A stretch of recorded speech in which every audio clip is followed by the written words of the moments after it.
So we pick one person, usually with some food experience, whether just an experienced parent, or right now we actually have a lady who runs a small catering business out of her house. Come through. And so they become our kitchen, director. And it all depends on the amount of food that needs to be made, but we have to have about 100+ meals every meal. So we get her a full-time staff of helpers.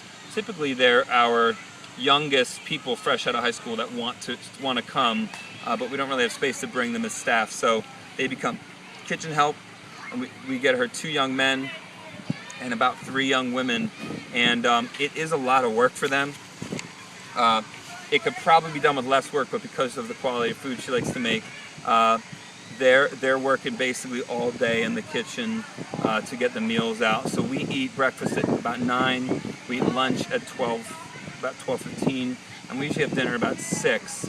And then they do a snack at night too, which is really nice and is a bonus. But they basically they give their week to work in the kitchen, and it does take that. I've done smaller trips here over the weekend where we buy a lot of the meals pre-planned, and so that lets just maybe some volunteers just heat the meal up. That's a way to really cut the workload down. My wife will actually make a lot of the meals beforehand. We'll freeze lasagnas. Sometimes there's a benefit in just reducing the workload. You do the work up front, you bring the frozen meals. Actually, there's a guy with a large catering business in our church who donates about 4 meals a week, which helps us keep the cost down here too. So then those just get warmed up. It does help to have someone dedicated, because that is sort of a unique thing about the camp, is you are going to be making your own food, but it also keeps the cost down. So then you can eat as cheaply as you want.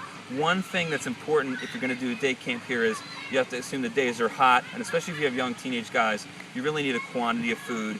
You need food that's going to fill them up and keep them going through the day. So we do a lot of pasta as well as salad and stuff, but we make sure, we said years ago, quality is nice, but quantity really is the name of the game here, because if people are hungry, they're not going to have the energy to run around. It's a physical work of love here. There's a lot of running, like I said, there's a lot of swimming, it's hot, there's a lot of just carrying kids, and so you have to be fed, especially for these young men that eat a lot anyway. So I think that's probably it.